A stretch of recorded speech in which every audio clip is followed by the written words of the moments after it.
Hi guys, this is Katie Humphrey. For my 2020 Bible Vision, I'm going to be talking about Ezekiel 1 through 6. And this takes place a few years after the Babylonians' first attack on Jerusalem. They didn't completely destroy the city, but they did take a whole lot of their people and brought them off to Babylon as exiles. And we start off from Ezekiel's point of view because he's one of the exiles, and he sees the glory of the Lord appear before him in physical form. And God instructs him to communicate a warning to the Israelites that because of their sin and idolatry, ultimately it's going to end in their destruction. And he's to communicate this warning via prophetic, symbolic street acting.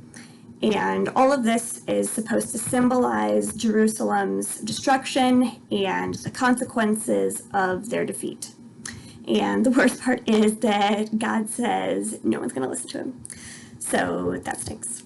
And the key verse here that I think was Ezekiel 3, 17 and 18.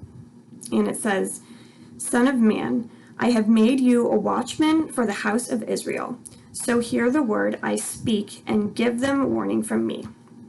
When I say to a wicked man, 'You will surely die,' and you do not warn him or speak out to dissuade him from his evil ways in order to save his life, that wicked man will die for his sin, and I will hold you accountable for his blood."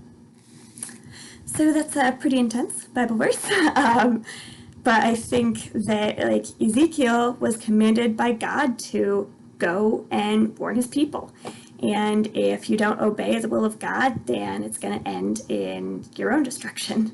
So I think that this whole thing really reminds me of how incredibly blessed I am to know the will and the mysteries of God and have them spoken to me plainly.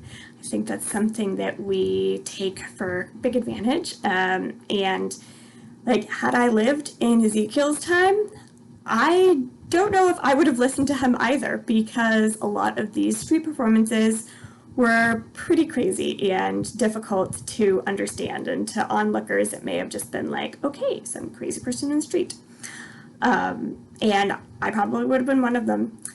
But I think that this really challenges me to more frequently speak God's word and his truth to other people, despite whether or not they'll actually listen. And I think that throughout all of this, I really saw Jesus in this as in the last bit of the Bible verse, and it said I'll hold you accountable for his blood. I think that I feel so lucky to be under a new covenant, and that I don't have to worry about or fear perfectly executing the laws of the first covenant perfectly. That if I seek God with an earnest and repentant heart and want to do his will, that I get to have his forgiveness. And I think that that's pretty incredible. And that really encourages me to just share him and about him even more. And so I hope this helps you see the Bible with new vision.